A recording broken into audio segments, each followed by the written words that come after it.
studying about the topic the Indian Federation.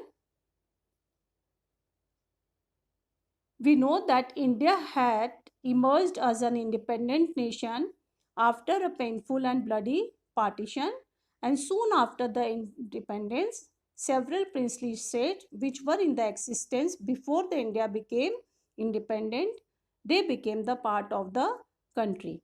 And the constitution declared India as the union of states. Though this word federation is not used in our constitution, but the Indian Union is based on the principle of federation. Now, what is the principle of federation? The government at different levels. As we are having government at three levels, or we are having three-tier government, that is central government, state government, and local self-government. Now, the first main important feature is list of jurisdiction.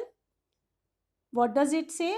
That Constitution will provide two-tier system of government. The union government, or what we call the central government, will represent the Union of India and the state governments.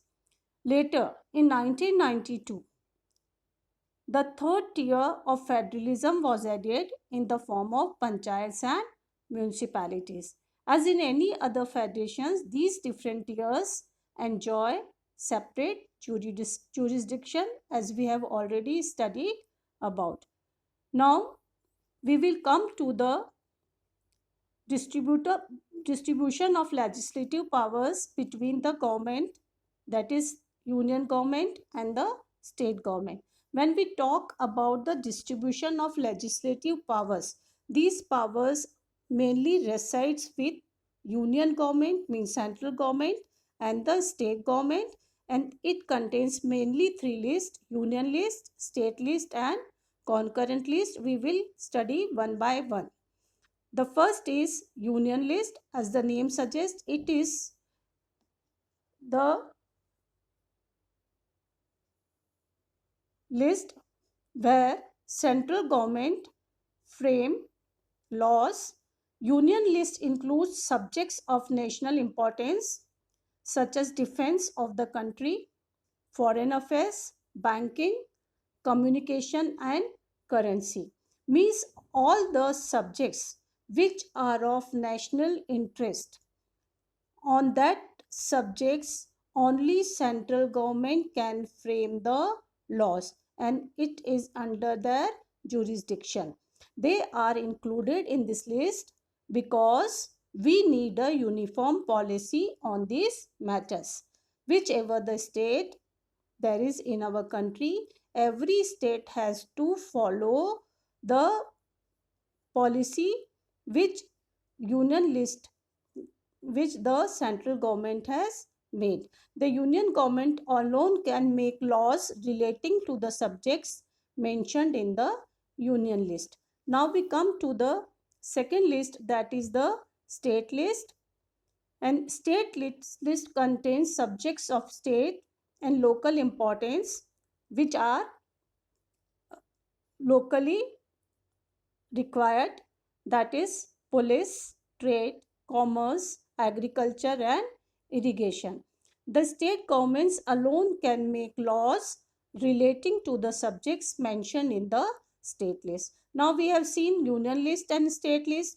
Some subjects union government is framing laws, some subjects state government is framing laws. Now which are the subject? Both the government will be framing laws, and that will come in the concurrent list.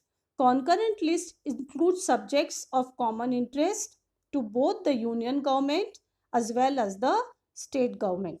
Now education, forest, trade, unions, marriage, adoption, succession, these are the subjects which are common, and that is the reason both the government frame rules for them.